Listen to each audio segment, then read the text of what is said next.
जय हिंद प्यारे मित्रों, स्वागत है आपका हमारे YouTube चैनल विकास सिविल एकेडमी में। दोस्तों, आज 15 अगस्त के अवसर पर हम आपके समक्ष प्रस्तुत हुए हैं अपने YouTube चैनल के माध्यम से, और स्वतंत्रता दिवस की हार्दिक शुभकामनाएं आपको एवं आपके परिवार को हमारे चैनल की तरफ से पहुँचे। मित्रों, स्वतंत्रता दिवस के अवसर पर विकास सिविल एकेडमी के एप्लीकेशन पर जितने भी कोर्सेज हैं, चाहे वो आपका अभी हाल ही में लॉन्च हुआ जूनियर असिस्टेंट मुख्य परीक्षा का पावर बैच हो, पावर बैच में भी आपको छूट मिलेगी। RO की मुख्य परीक्षा का एक बैच है, उसमें भी आपको छूट मिलेगी। और ये सारे बैच हम बहुत ही कम प्राइस में कर देंगे,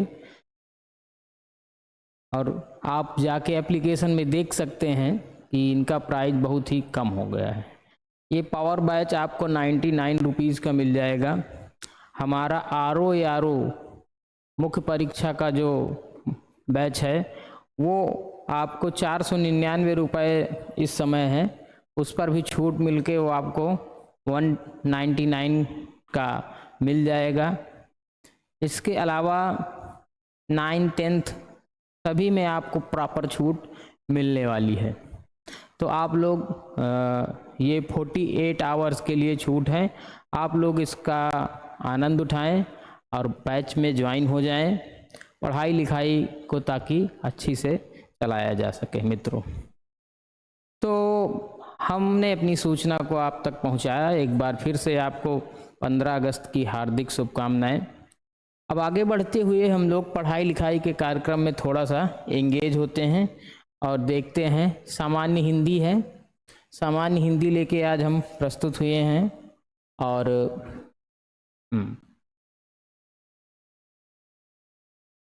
वे आप देख सकते हैं। ठीक, संज्ञा हम लोगों को पढ़ना है। संज्ञा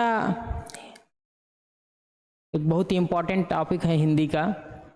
UPSI का जो अभी रिक्रूटमेंट के लिए नोटिफिकेशन आया है, UPSI में भी ये इम्पोर्टेंट है, जूनियर असिस्टेंट की मुख्य परीक्षा में भी इम्पोर्टेंट है, UP पेट के लिए भी ये इम्पोर्टेंट है, और जितनी भी प्रतियोगी परीक्षाएं हैं जहाँ से हिंदी पूछी जाती है, हर जगह यह एक बहुत ही इम्पोर्टेंट टॉपिक है जो यहाँ पर आज हम डिस्कस करने वाले। तो मित्रों देखिए, संज्ञा के कार्य तथा भेद यहाँ पर आज हम जानने वाले हैं, और संज्ञा से प्रश्न पूछ लिए जाते हैं। ठीक है, अब कह रहे हैं उस विकारी शब्द को संज्ञा कहते हैं जिससे किसी विशेष वस्तु, भाव या जीव के नाम का बोध होता है। या तो किसी विशेष वस्तु का, किसी विशेष भाव का, किसी विशेष जीव के नाम का बोध होता है, तो हम क्या कहते हैं? संज्ञा।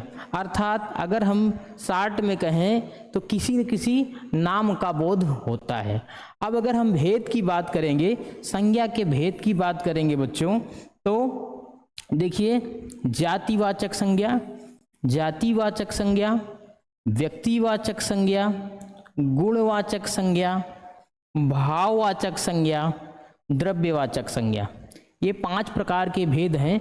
कभी कभी यहाँ से डायरेक्ट प्रश्न पूछ लिया जाता है कि संज्ञा के कितने भेद होते हैं। तो संज्ञा के 5 भेद होते हैं। यहाँ आप जो है जब भी फैक्चुअल प्रश्न आता है तब आप इसे लिख सकते हैं कि संज्ञा के भेद हैं 5, 4, 3, 2, तो आप 5 में गोला कर सकते हैं। अब जातिवाचक संज्ञा, व्यक्तिवाचक संज्ञा, गुणवाचक संज्ञा, भाववाचक संज्ञा, द्रव्यवाचक संज्ञा, इन पर हमें जो है ये इसके अंदर से प्रश्न पूछे जाते हैं। और ख़ास तौर पर यहाँ से भाववाचक संज्ञा से प्रतियोगी परीक्षा में ज़्यादा प्रश्न पूछे जाते हैं। या फिर जातिवाचक संज्ञा, ठीक, गुणवाचक संज्ञा, व्यक्तिवाचक संज्ञा, ये सभी इम्पॉर्टेंट हैं।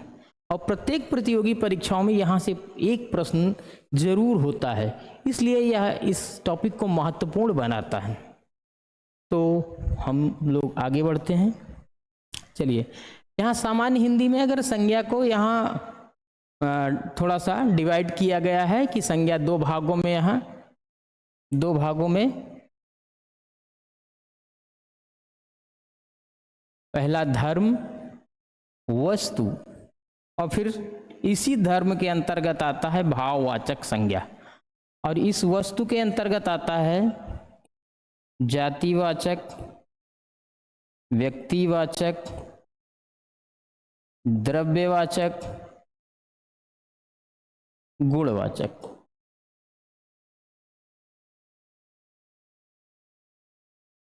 ठीक है, तो ये चारों जो है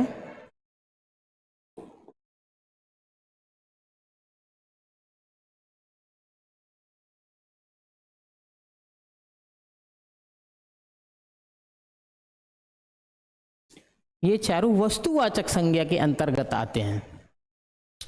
अब हम लोग आगे बढ़ते हैं, थोड़ा सा इसको और बढ़ा लेते हैं।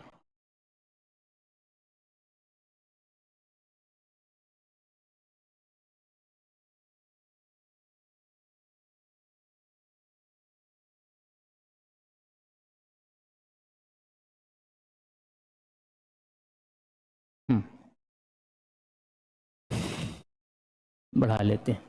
अब सबसे पहले व्यक्तिवाचक संज्ञा की बात करते हैं। व्यक्तिवाचक संज्ञा की अगर हम बात करें तो जब किसी शब्द से किसी विशेष व्यक्ति या विशेष वस्तु का बोध हो तो उसे हम व्यक्तिवाचक संज्ञा कहते हैं। व्यक्तिवाचक संज्ञा में किसी विशेष वस्तु अथवा किसी विशेष व्यक्ति का बोध होता है तो वहां पर व्यक्तिवाचक संज्ञा होता है। ठीक है, जैसे राम है, राम एक विशेष व्यक्ति है तो ये व्यक्तिवाचक, गांधी जी विशेष व्यक्ति, गंगा इत्यादि व्यक्तिवाचक संज्ञाएं हैं। जातिवाचक संज्ञाओं की तुलना में ये कम है। जो व्यक्तिवाचक संज्ञा है, व्यक्तिवाचक संज्ञा जातिवाचक संज्ञा की तुलना में कम है। ये ध्यान देने योग्य बात है कि व्यक्तिवाचक संज्ञा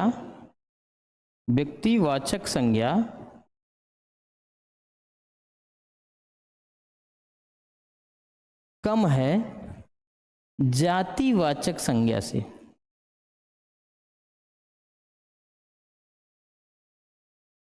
जातिवाचक संज्ञा से। ठीक है, तो तुलना में क्या है, व्यक्तिवाचक संज्ञा कम है। अब दीन शिल्प के अनुसार व्यक्तिवाचक संज्ञाएं निम्नलिखित रूपों में होती हैं। पहला है व्यक्तियों के नाम, दूसरा है दिशाओं के नाम, तीसरा है देशों के नाम और चौथा है राष्ट्रीय जातियों के नाम। ठीक, अब देखिए, जैसे व्यक्तियों के नाम जैसे राम, श्याम, कृष्ण, राजेश, ये सब क्या है, व्यक्तिवाचक संज्ञा। दिशाओं के नाम पूर्व, पश्चिम,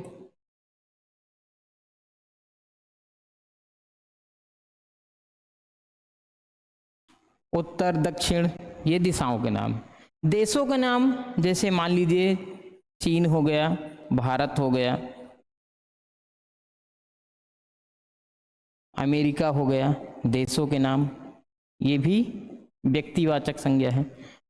अब राष्ट्रीय जातियों के नाम, ठीक है, देखिए राष्ट्रीय जातियों के नाम, जो राष्ट्र की जातियां हैं, राष्ट्र की जातियां क्या हो सकती हैं, जैसे मान लीजिए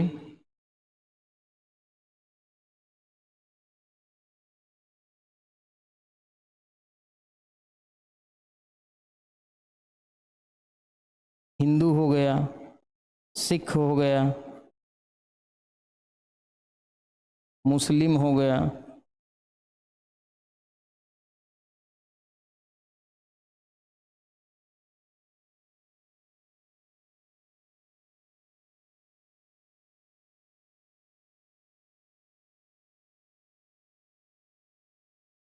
ठीक है। हिंदू, सिख, मुस्लिम, ये सभी क्या आएंगे, धर्म में आएंगे। ठीक। अब इनमें जो अन्य जातियां हैं, जिन जातियों के लोग देशों में पाए जाते हैं, वो जातियां भी राष्ट्रीय जातियों के नाम में आ जाएगा। अब अगर अगला देखते हैं,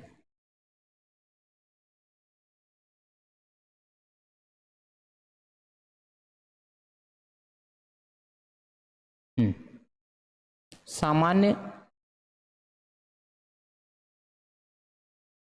अब देखते हैं समुद्री जातियों के नाम। समुद्री जातियों के नाम, समुद्रों के नाम, नदियों के नाम, पर्वतों के नाम। ठीक है। तो समुद्रों के नाम जैसे मान लीजिए क्या हो गया, काला सागर,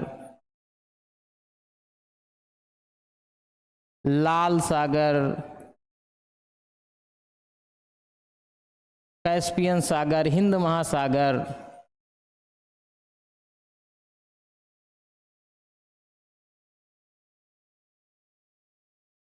नदियों में गंगा, यमुना, सरस्वती, गोमती, कावेरी, कृष्णा।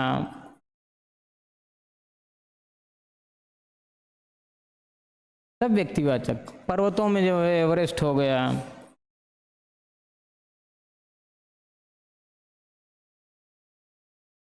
धौलागिरी हो गया, नंदा देवी,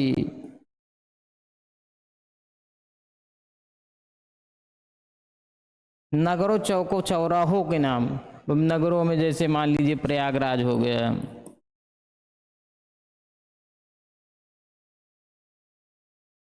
मुंबई हो गया। ठीक है। चौराहा में जैसे मान लीजिए करण चौराहा हो गया,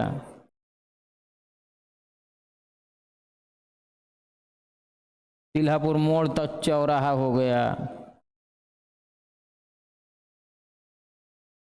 इस तरह चौराहों के नाम, चौकों के नाम, चौकों को, चौक जैसे मीना बाजार हो गया, ये सब जो है व्यक्तिवाचक संज्ञा में आएगा। पुस्तकों, समाचारों और पत्रों, पुस्तकों, समाचारों और पत्रों के नाम। पुस्तकों, समाचार और पत्रों के नाम। अब पुस्तकों में जैसे मान लीजिए हिंदी की पुस्तक,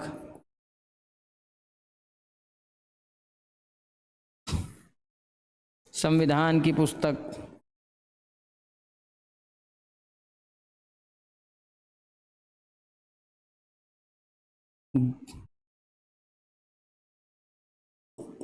गीता की पुस्तक, रामायण। समाचार पत्रों में जैसे दैनिक जागरण हो गया,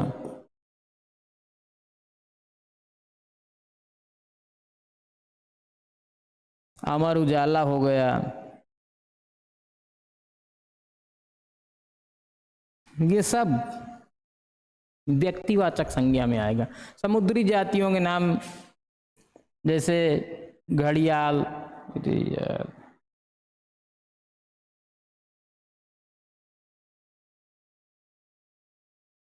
घड़ियाल, मछली,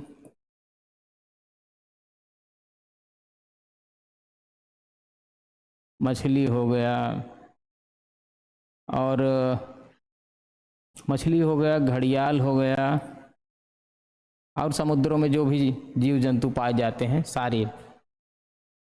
ठीक। तो ये सब जितने हैं, जितने भी नाम हैं, ये सब व्यक्तिवाचक संज्ञा के अंतर्गत आते हैं। हम लोग आगे बढ़ेंगे। हमें लगता है कि हम इस पर समझ विकसित किए होंगे।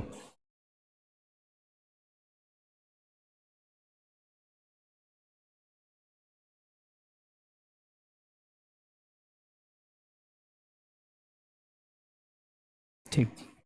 अब है ऐतिहासिक युद्धों और घटनाओं के नाम। ऐतिहासिक युद्धों घटनाओं का नाम, जैसे मान लीजिए प्लासी का युद्ध है,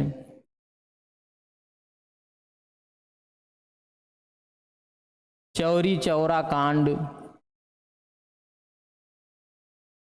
या चौरी चौरा घटना,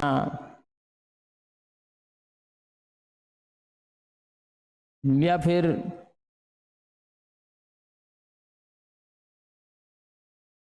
घटनाओं में जैसे 1857 की क्रांति,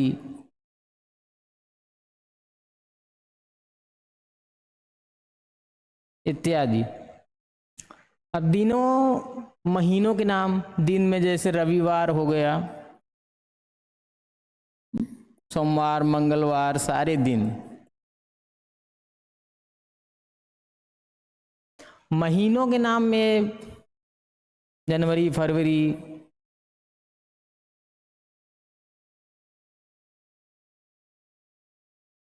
ठीक है, इसमें चैत्र बैसाख भी हो जाएगा।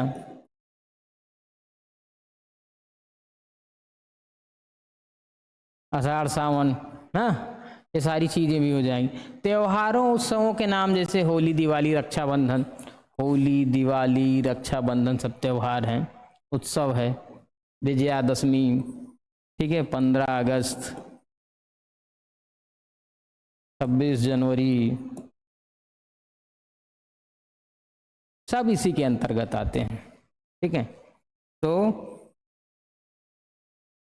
प्रिय विद्यार्थियों मित्रों, अगर आप हमारे चैनल पर नए हैं तो हमारे चैनल को सब्सक्राइब कर लें।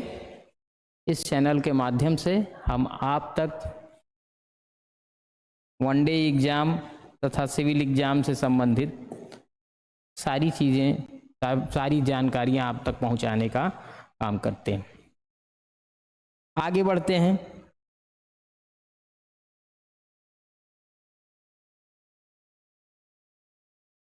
अब हम लोग आते हैं जातिवाचक संज्ञा पर। हम लोग जातिवाचक संज्ञा पे आते हैं, और थोड़ा सा बढ़ा लिया जाए। जातिवाचक संज्ञा क्या होती है? जातिवाचक संज्ञा क्या होती है? जिन संज्ञाओं से एक ही प्रकार की वस्तुओं अथवा व्यक्तियों का बोध हो, जिन संज्ञाओं से एक ही प्रकार की वस्तुओं अथवा व्यक्तियों का बोध हो, उन्हें जातिवाचक संज्ञा कहते हैं। ठीक है, तो अब क्या होगा, इसकी कंडीशन क्या है कि एक ही प्रकार की वस्तु होगी या एक ही प्रकार के व्यक्ति होंगे। ठीक है, एक ही प्रकार की वस्तु होगी या एक ही प्रकार के व्यक्ति होंगे, तो ऐसे हम, ठीक है, ऐसी वस्तुओं को हम क्या कहेंगे? जातिवाचक संज्ञा कहेंगे। ठीक है, अब जैसे मनुष्य है, मनुष्य, अब मनुष्य में सारे मनुष्य आ जाएंगे, और जो, क्योंकि मनुष्य एक जाति है और जितने भी संसार में मनुष्य हैं सब एक जैसे हैं, सभी के पास 2 हाथ 2 पांव, एक मस्तिष्क, ये सारी चीजें समान रूप से है। इसलिए हम कह सकते हैं कि संसार की जो मनुष्य जाति हो वो बिल्कुल एक समान है, तो इसलिए मनुष्य को हम जातिवाचक संज्ञा कहेंगे। अब जैसे घर है, तो घर का एक ही काम होता है, एक ही प्रकार का होता है। ठीक, तो घर भी जातिवाचक संज्ञा है। पहाड़ी, पहाड़ी जातिवाचक संज्ञा है। पहाड़ी में सभी पहाड़ी आ गई, छोटी पहाड़ी, बड़ी पहाड़ी। नदी, ठीक है, नदी क्या है? इसमें सारी नदियां इन्वॉल्व हैं, तो नदी, नदी क्या है? जातिवाचक संज्ञा। देखिए, जब गंगा आ जाए, जब गंगा शब्द लिखा हो तो वहां व्यक्तिवाचक संज्ञा होगा, लेकिन नदी शब्द अगर आ जाएगा या नदियां आएगा तो वहां पर जातिवाचक संज्ञा आएगा। ठीक है, किसी पहाड़ का नाम आ जाएगा तब वह व्यक्तिवाचक संज्ञा में होगा, लेकिन पहाड़ अगर आ गया या पहाड़ी आ गई तो वह जातिवाचक संज्ञा होगा। इतना कॉमन सा डिफरेंस है। अब देखिए, अब जैसे प्रधानमंत्री की बात करें,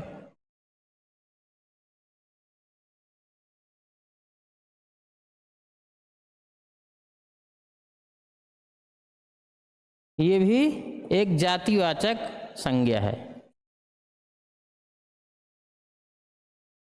हाँ, अब जैसे किसी का नाम ले लें, जैसे हम कहें कि नरेंद्र मोदी प्रधानमंत्री, चलिए जैसे हम कहें कि माननीय नरेंद्र मोदी जी, नरेंद्र मोदी जी, तो ये क्या हो जाएंगे, ये व्यक्तिवाचक संज्ञा हो जाएंगे, व्यक्तिवाचक संज्ञा, व्यक्तिवाचक संज्ञा। ठीक, अब हम लोग आगे बढ़ते हैं।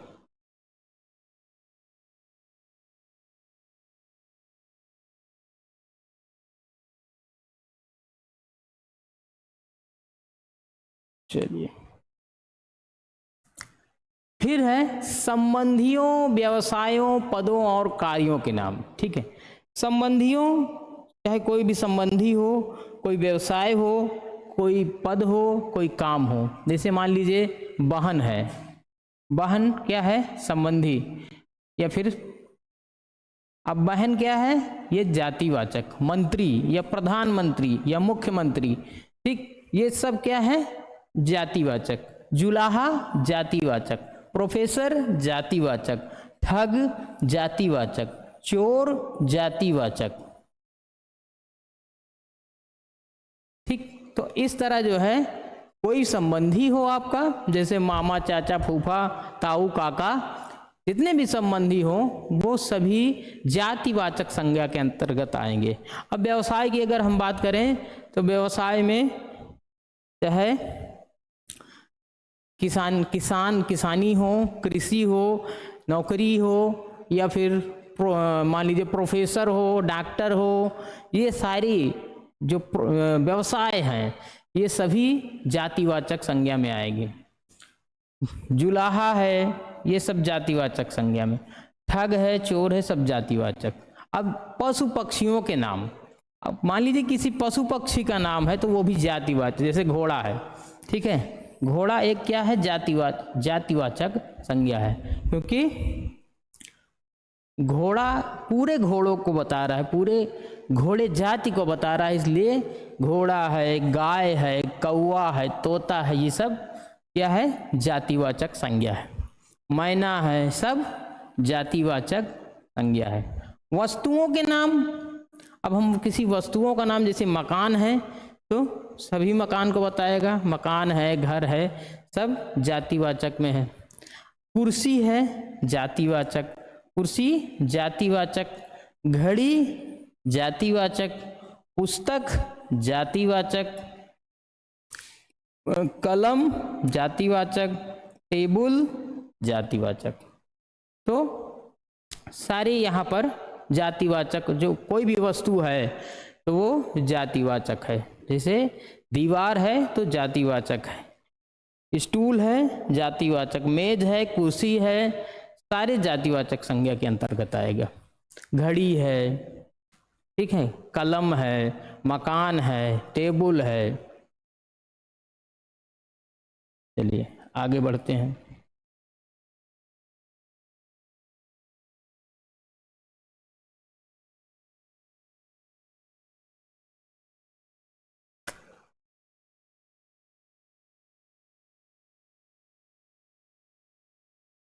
नीचे नीचे आओ, नीचे आओ, और नीचे। ठीक,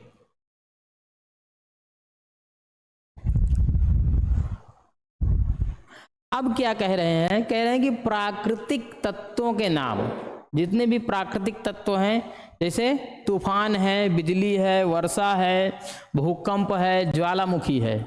तूफान, बिजली, वर्षा, जितने भी प्राकृतिक, तूफान, बिजली, वर्षा, भूकंप, ज्वालामुखी, सब प्राकृतिक तत्व हैं, ये प्रकृति की देन है। तो ये सब क्या है, ये भी जातिवाचक है, जातिवाचक। अब देखिए एग्जाम में अगर पूछ लिया, अब जैसे कह दिया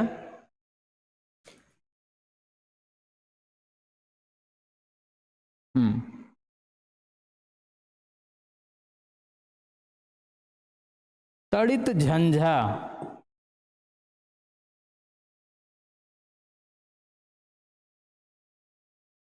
शब्द है व्यक्तिवाचक, जातिवाचक,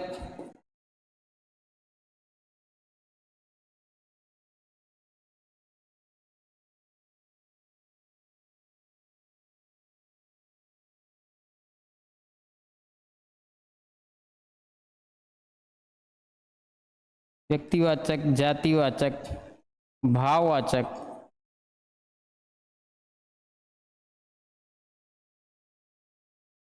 तो तड़ित झंझा शब्द कैसी संज्ञा है?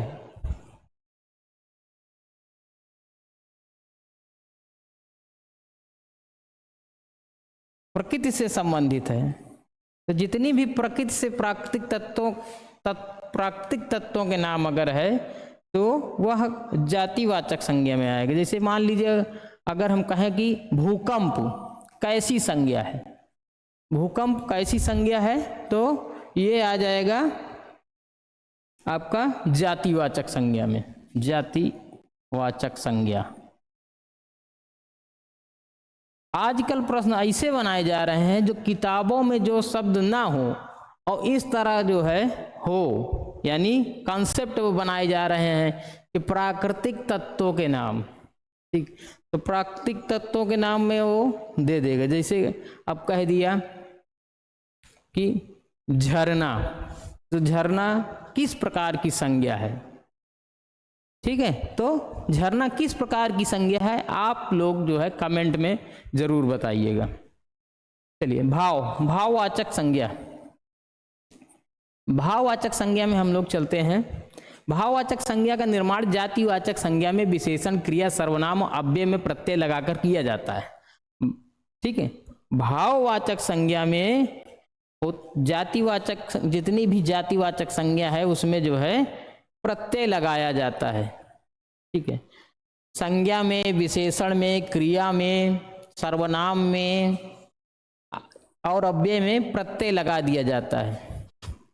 और जब प्रत्यय लगा दिया जाता है तो वह बन जाता है भाववाचक संज्ञा,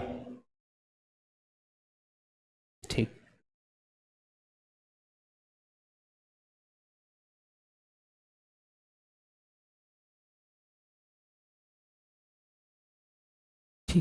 अब देखिए जातिवाचक संज्ञा से जैसे हमारे पास है बूढ़ा,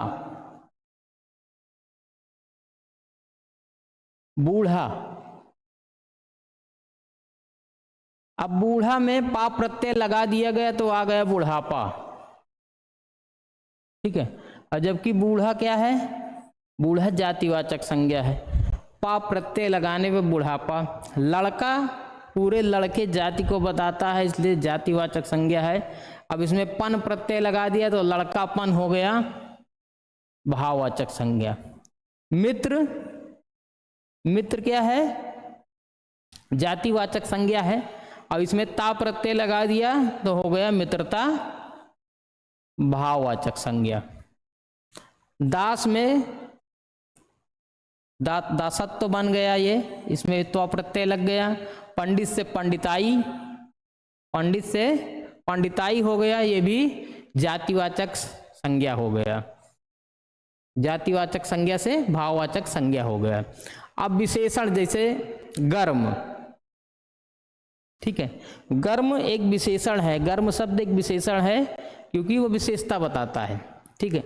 अब गर्म विशेषण से गर्मी, सर्द से सर्दी, कठोर से कठोरता, मीठा से मिठास, मिठास भी भाववाचक संज्ञा है। अब जैसे क्रिया है, क्रिया में घबराना, सजाना, चढ़ना, आना जाना, खाना पीना सब क्रिया है। तो जैसे घबराना है तो इसमें आहट प्रत्यय लगा के घबराहट कर दिया, तो घबराहट जो है ये कैसी संज्ञा है, भाववाचक संज्ञा है। सजाना है, सजाना सजावट कर दिया।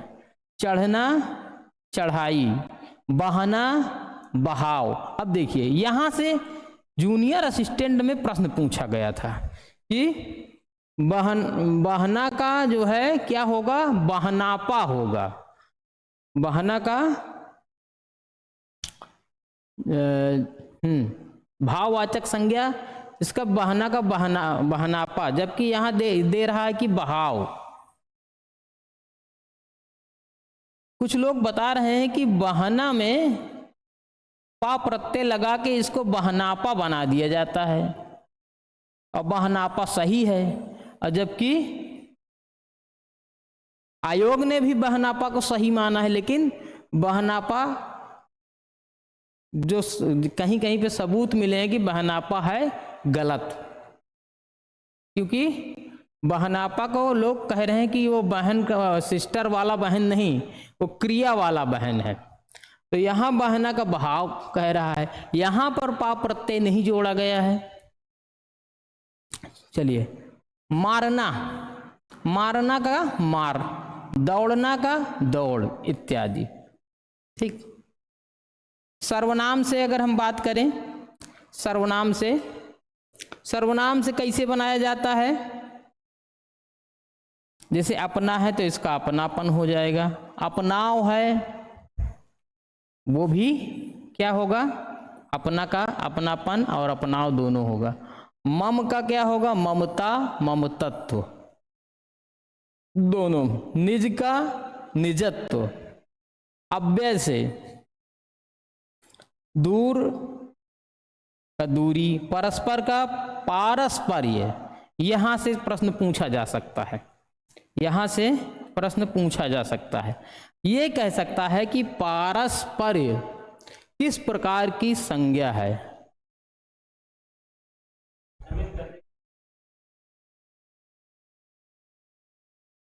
हाँ, इसको कई तरह से ये प्रश्न पूछा जा सकता है। एक तरह से ये प्रश्न पूछा जा सकता है कि मतलब शुद्ध अशुद्ध के रूप में जब पूछा जाता है, कि वर्तनी शुद्धि में भी इसको पूछा जा सकता है, क्योंकि ये कंफ्यूज है। जैसे समीप और सामीप्य, ठीक है, लेकिन अब यहाँ पारस्पर्य जब आ जाता है तब यह भाववाचक संज्ञा हो जाता है, और यहाँ जब सामीप्य हो जाता है ये भी भाववाचक संज्ञा हो जाता है। भाववाचक संज्ञा के ये रूप हैं। अब इसको दूसरे प्रकार से कैसे, जैसे निकट है, निकट का जैसे प्रश्न ये दे दिया है कि निकट का भाववाचक संज्ञा निम्नलिखित में से कौन होगा। निकट का भाववाचक संज्ञा निम्नलिखित में से कौन होगा। अब जैसे पहला दे दिया निकटता, निकटता, और दूसरा दे दिया नैकट्यता, ठीक है, और तीसरा दे दिया नैकट्य, नैकट्य। तो यहां पर तो कंफ्यूज कर दिया ना, सब निकटता मार के चले जाएंगे अधिकतर लोग, क्योंकि उत्ता प्रत्यय लगाकर जो है निकट को बना देंगे और कहेंगे कि जैसे बूढ़ा का पा प्रत्यय लगा के बुढ़ापा हो जाता है, ता प्रत्यय लगाने के बाद ये निकट का निकटता हो जाएगा। अगर जो और होशियार है वो नैकट्यता में फंस जाएंगे। लेकिन जो लोग एकदम से जानते रहेंगे, रटे रहेंगे, याद किए रहेंगे, देखे रहेंगे, वही निकट को नैकट्य बना पाएंगे। तो मेरे हिसाब से ये और ये यहाँ पर ये, अब ये परस्पर का पारस्पर्य, ये तीनों ही बड़े इंपॉर्टेंट हैं। आगामी आने वाले समय में यहाँ से प्रश्न UPSSSC पूछ सकता है, और जब कठिन पेपर बनता है तो इस तरह के प्रश्न पूछे जाते हैं। अब जैसे शाबाश है, शाबाश, ठीक है, शाबाश को शाबाशी, यहाँ पर भाववाचक संज्ञा बनाया गया, शाबाश का शाबाशी, वाह वाह का वाहवाही, ठीक है, इत्यादि। भाववाचक संज्ञा में अब ये कथन कारण में ये चीज पूछी जा सकती है कि भाववाचक संज्ञा में जिन शब्दों का प्रयोग होता है वो उनका जो धर्म होता है क्या होता है, ये तो गुण अवस्था या व्यापार होता है। ये तो गुण में होता है या अवस्था में होता है या व्यापार में होता है। तो जितनी भी भाववाचक संज्ञा में शब्दों का प्रयोग होता है उनका धर्म, गुण, अवस्था या व्यापार होता है। ये एक स्टेटमेंट है, जो कि स्टेटमेंट में कथन कारण में दे के पूछ सकता है। तो आज हमने जो है भाववाचक संज्ञा तक हमारा लेक्चर हुआ। इसके बाद की जो संज्ञा है उसको हम अपने अगले लेक्चर में कंप्लीट करेंगे। मैं आशा करता हूं कि आप सभी लोगों को हमारा ये लेक्चर अच्छा लगा होगा। आप लोग हमारे इस लेक्चर को शेयर करें, अपने मित्रों तक पहुंचाएं, आगे बढ़ाएं। और ये हमारा जो है पावर बैच का तीसरा लेक्चर है, पावर बैच का तीसरा लेक्चर है, जो कि डेमो क्लास में है, यूट्यूब में भी जाएगा और हमारे एप्लीकेशन पे भी जाएगा। तो आप लोगों के लिए शुभ रात्रि, नमस्कार, धन्यवाद।